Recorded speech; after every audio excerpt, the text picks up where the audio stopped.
अपात्रतेसंदर्भात आज सर्वात महत्त्वाची घडामोड घडणार आहे। अपात्रतेचा निकाल आज 4 वाजल्यानंतर नार्वेकर वाचून दाखवतील। अनेक शक्यता इथे बघण्यात येत आहेत। एकतर ठाकरे गट एकतर उद्धव गटाचे आमदार अपात्र ठरतील किंवा शिंदे गटाचे आमदार अपात्र ठरतील किंवा निर्णय पुन्हा सर्वोच्च न्यायालयाकडे वर्ग केला जाऊ शकतो। यापैकी काहीही घडू शकतं। मात्र या तीनही शक्यतांमुळे महाराष्ट्राच्या राजकारणात मोठी उलथापालथ होण्याची शक्यताही आहे।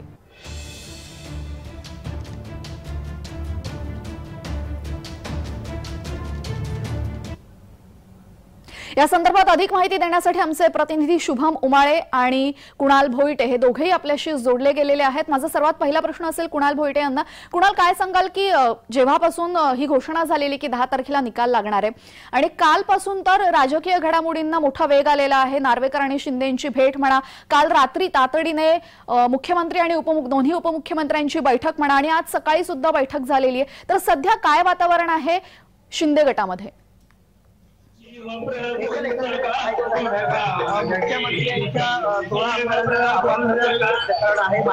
दीड वर्षापासून हे याचं वातावरण जे आहे आपल्याला पाहायला मिळालं। मात्र ज्यावेळेस सुनावणी जी आहे ती उलट तपासणी ज्या काही झाल्या त्या आमदार कुणाला आपला आवाज आमच्यापर्यंत स्पष्ट पोहोचू शकत नाहीये। आपल्या आजूबाजूला जे स्पीकर सुरू आहेत ते खूप इंटरप्ट करतात। आपण शुभम उमाळे यांच्याकडे जाऊया। शुभम, काय सांगाल? संजय राऊतांनी सकाळी पत्रकार परिषद घेतली, त्याच्यामध्ये त्यांनी म्हटले की ही तर मॅच फिक्सिंग आहे। काल सुद्धा आदित्य ठाकरे म्हणाले की न्याय मिळणारच नाहीये। त्याच्यामुळे शिवसेना उद्धव गटाची जी भूमिका आहे ती आधीपासूनच खूप नकारात्मक दिसते की निकाल आमच्या बाजूने लागणारच नाहीये। काय सांगाल? अगदी बरोबर तेजल, बघायला गेलं तर अवघा 1 तास राहिलेला आहे। 4:30 वाजता जे आहे सुरुवात होणार आहे। विधानसभा अध्यक्ष मिलिंद नार्वेकर जे आहेत ते निकाल वाचन करणार आहेत आणि ठळक मुद्दे जे आहेत ते पहिले बोलणार आहेत।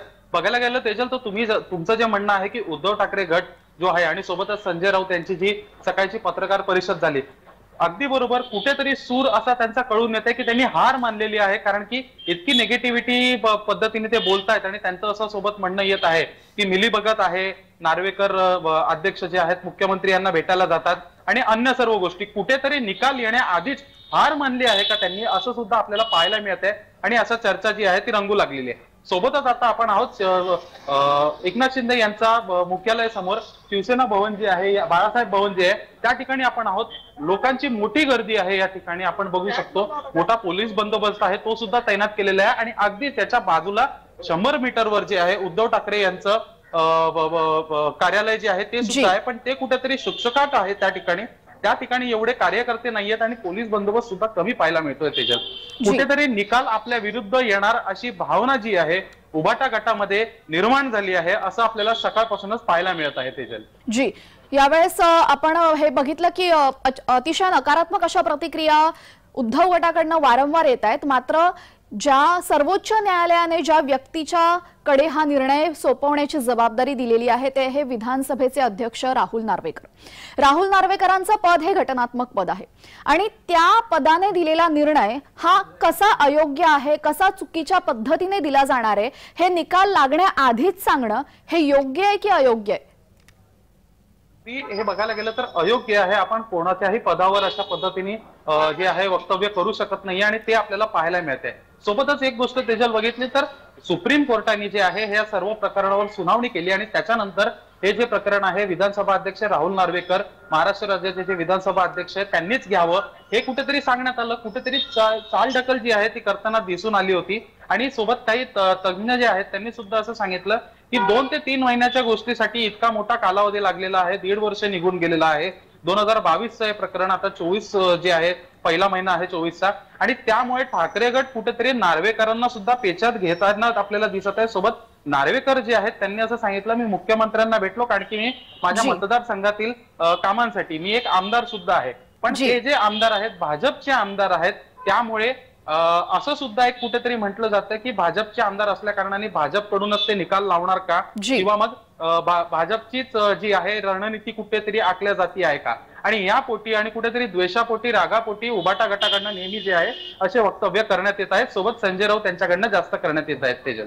जी, शिवसेनेच्या उद्धव गटाकडनं वारंवार अशी वक्तव्य करण्यात येत आहे हे आपण पाहिलेलं आहे आणि आत्ताचा जर तो निकाल म्हटला, जर हा निकाल विधानसभा अध्यक्षांकडे येण्यापूर्वी सर्वोच्च न्यायालयात यावर सुनावणी सुरू होती आणि सर्वोच्च न्यायालयाने एक महत्त्वाची टिप्पणी केली होती की जर उद्धव ठाकरे यांनी मुख्यमंत्री पदावरून पायउतार जर ते झाले नसते तर अशी शक्यता होती की त्यांच्या बाजूने निकाल देता आला असता। मात्र उद्धव ठाकरे यांनी जेव्हा मुख्यमंत्री पदाचा राजीनामा दिला ते पायउतार झाले, तिथे पूर्ण पारडं त्यांचं कमी झालं आणि शिंदे गटाचं पारडं जड झालं। त्यामुळे हीच आजची ही जी उद्धव ठाकरे यांनी दिलेला राजीनामा हा कितपत आजच्या निकालामध्ये ग्राह्य धरला जाऊ शकतो?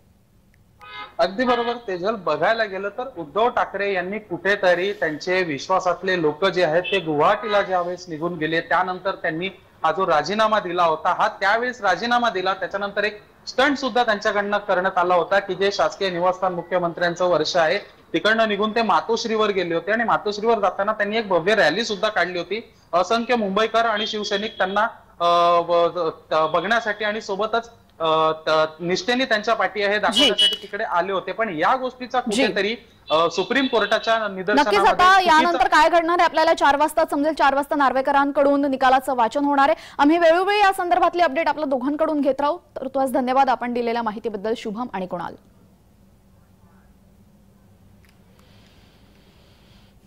आमदार अपात्रता प्रकरणी सर्वात मोठी घडामोड आज 4 वाजल्यानंतर आमदार अपात्रतेच्या निकालाचं वाचन होणार आहे। नक्की कोणत्या गटाचे आमदार अपात्र ठरणार, कोणत्या गटावर याचा परिणाम होणार, कुणाला याचा फटका बसणार हे आज 4 वाजल्यानंतरच माहिती पडणार आहे।